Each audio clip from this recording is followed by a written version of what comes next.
They've held this license for over almost 1 year. And the very time they decided to withhold the license is the time Akosua Agyapong started going from radio station to radio station like an artist who have released an album and doing tour, media tour.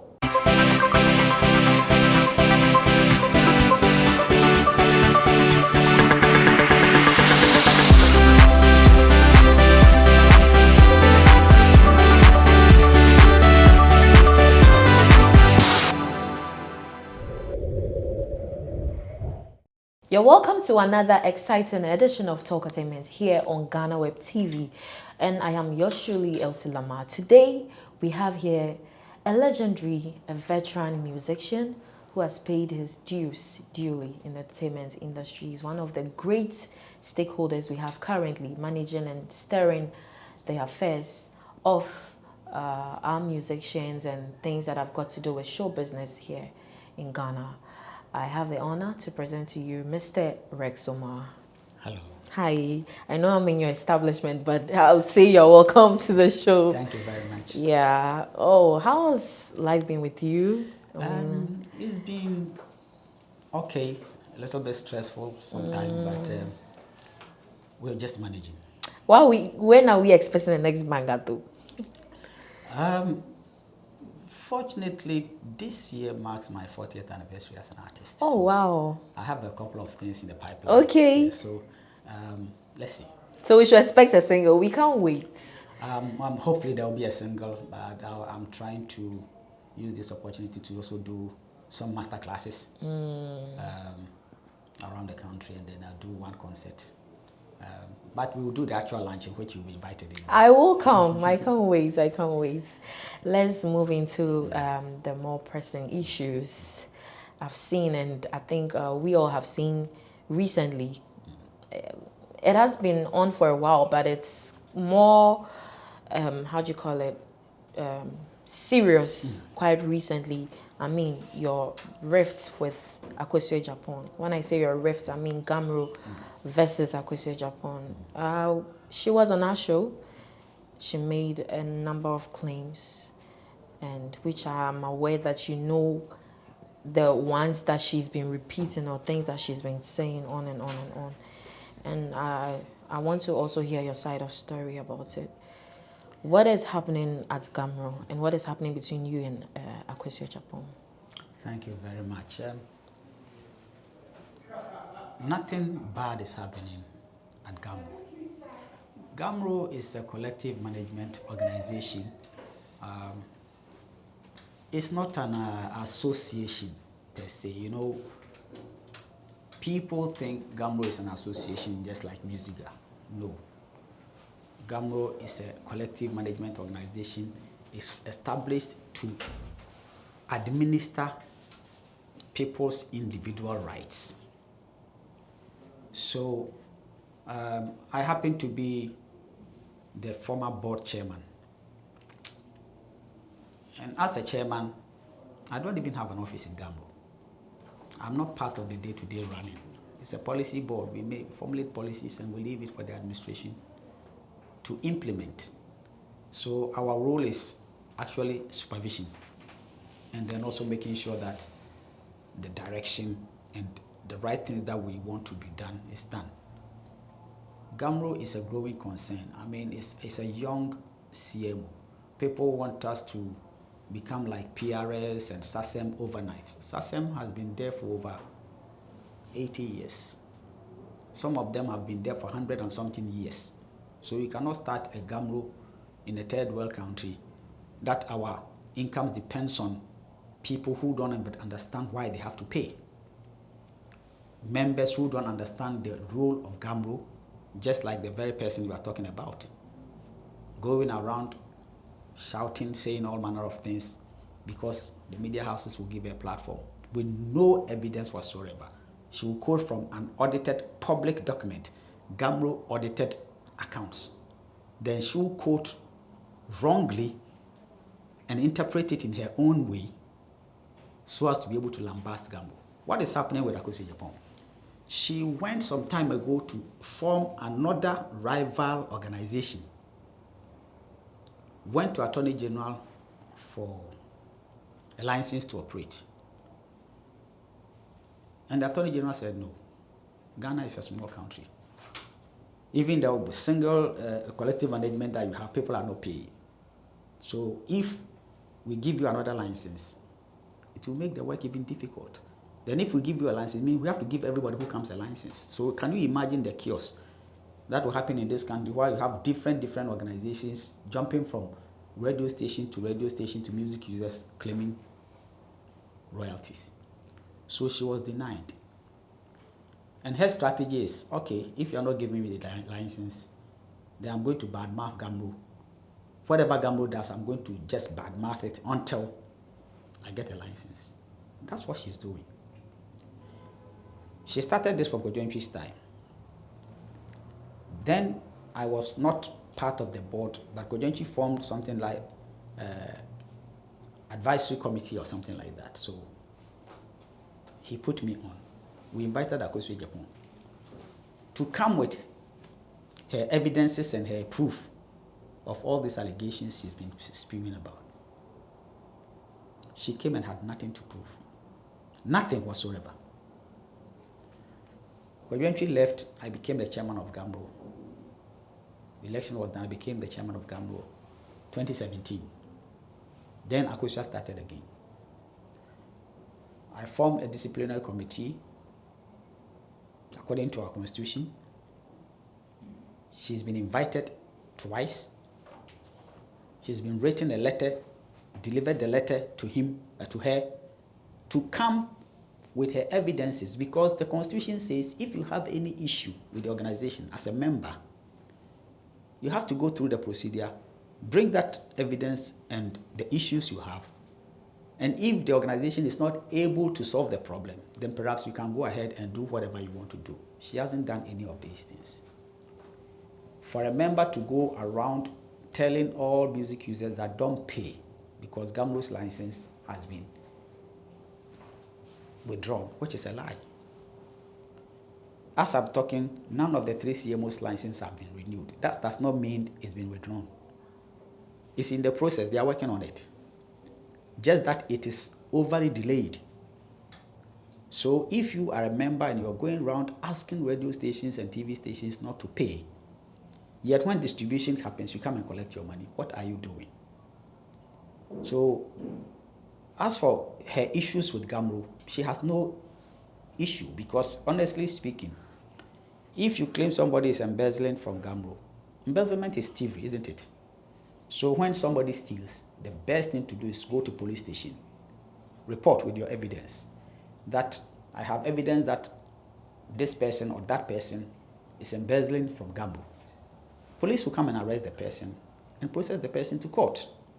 But you cannot be jumping from left, right, center,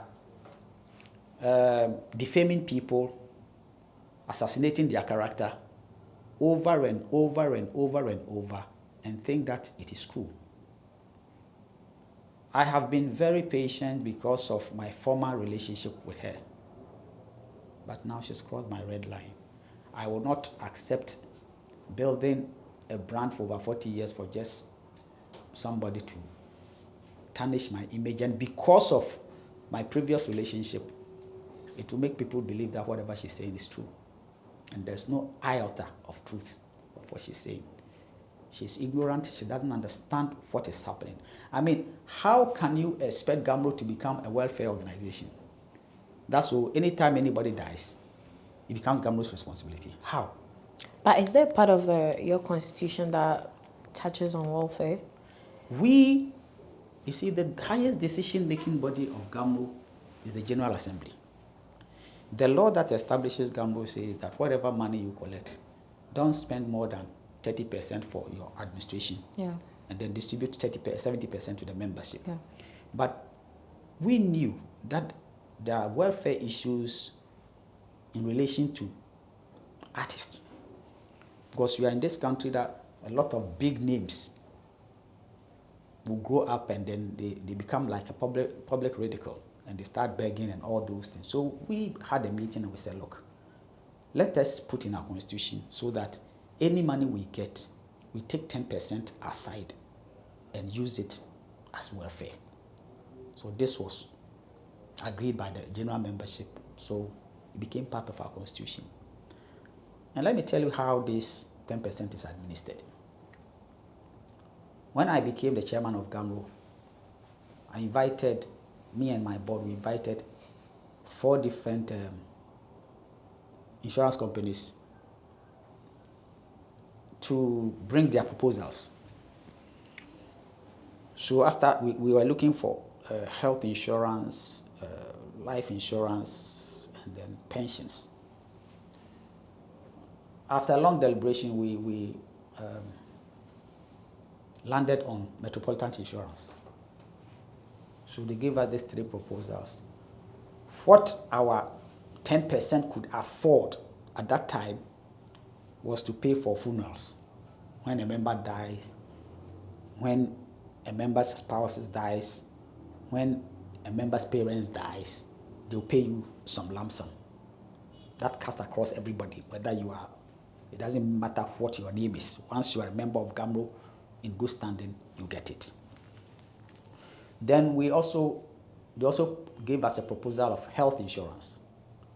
And the health insurance, the 10% that we were getting was not enough to pay for everybody's premium.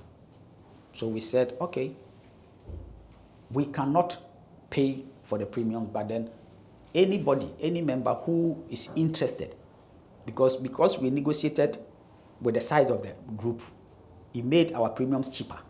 Because today, if you want to go and do private health insurance, the minimum you pay is, I think, maybe 1,500 a year or something like that. But because in numbers lies strength, we were able to negotiate to get it as cheap as 400 Ghana cedis per year. And it was a very good deal, but majority of the members are not interested. Because they will not, you cannot tell any GHAMRO member that I took your royalty to go, some of your royalty to go and pay your health insurance. They will not agree. So we said, okay, those who will agree to start a health insurance, even if you're as little as 50, let's start. As I'm talking, it has not started. So it is still there that we are trying to encourage people to start. And the third one was Tier 3 pension. So GHAMRO said we'll pay a token into your pension, and then you yourself contribute to your own pension. That one was started. Some people started paying, but as of now, it's not the way I expected it to be. There is no way that any member will just get up and take a phone and call that, I'm sick, I'm this, I'm that, and GHAMRO will send money on Momo. It's impossible. What means do you usually send money to your members? We have 2 different types of sending money. Sending money, i.e., if it is royalty, if you are distributing royalties, people have a choice to decide whether you send their money to Momo, or you send their money to the bank, or they come there to take cash. So those who have signed up for Momo transfer, their monies are transferred by Momo. A lot of people want their money to go through their banks. That's exactly what is done. Some few people, including Kojo Akwaboah, wanted his money cash. So they will come and take their money cash. That is the only way monies are transferred, and it is done in a very, very transparent manner. This is about distribution. But when it comes to welfare issues, nobody sends money, welfare money by Momo. Even if it's a hospital that we're supporting, you have to bring your prescription or whatever evidence is, because we need to have a paper trail. You cannot just get up and say, I'm having headache or I'm having this, then GHAMRO gives you money. No, GHAMRO it's not run like that. You have to bring evidence that says that truly you are ill. And we are not obliged to help you. So how come there's the claim that Kojo Akwaboah was sent 250 cedis? It's a blatant lie. He said, she said Kojo Akwaboah's wife has confessed. It's a blatant lie. I am telling you, take this from me, it's a blatant lie. If Kojo Akwaboah's wife or Akosua Agyapong stands anywhere, you see, Kojo Akwaboah was my friend. Kojo Akwaboah, even 2 months or so before he died, his royalty was still sitting at GHAMRO. I was about to travel to South Africa when Kojo called me that Kwame, no Crawford and Kasa said, so I spoke to the administration to find out how much Kojo Akwaboah is having there.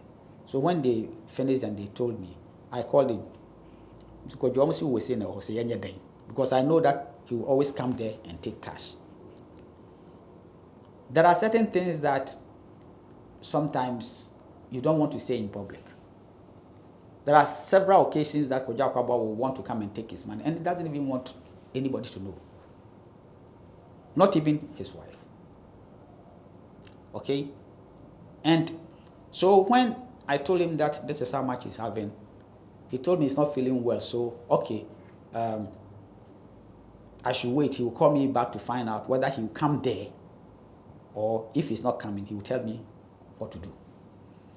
So 2 hours later, he called and said, Charlie, I don't think meet me about town, so I'm sending you a Momo number.